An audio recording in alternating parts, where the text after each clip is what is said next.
Салем достар, бүгін өте дәмді, сочный болып пісетін картошка қуыратын боламыз. Алдымен подписаться басып, қоңыраушаны басуды ұмытпаңыздар. Мінекей осындай сулы, әдемі жазда осындай тамақ жасағанды біздің балалар өте жақсы көретін болады. Сүйікті тамақтары. Сіздер де балаларыңызға обедке осындай тамақ жасап берсеңіздер болады. Өте дәмді, жеген сайын жегің келе береді, өте дәмді болып шығады. Әрі оңай, әрі дәмді болып шығады. Мінекей барлығын осылай турап аламыз. Ет қоспасаңыздар да дәмді болып шығады.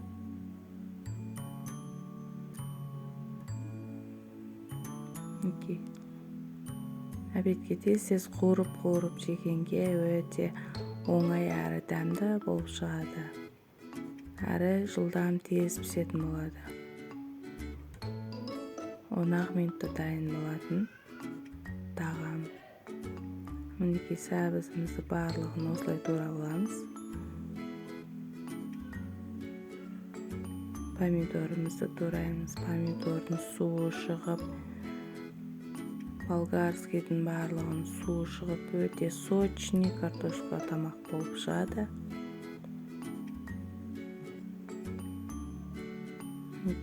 Қызып тұрған қазанымызға картошкамызды жақсылап қуырып аламыз. 5-10 минут қуырып аламыз. Мінекей осылай 5-10 минут қуырып болған соң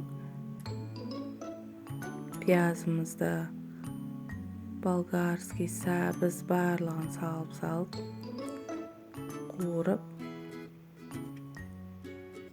тұзымызды, бұрышымызды барлығын қосып араластырамыз.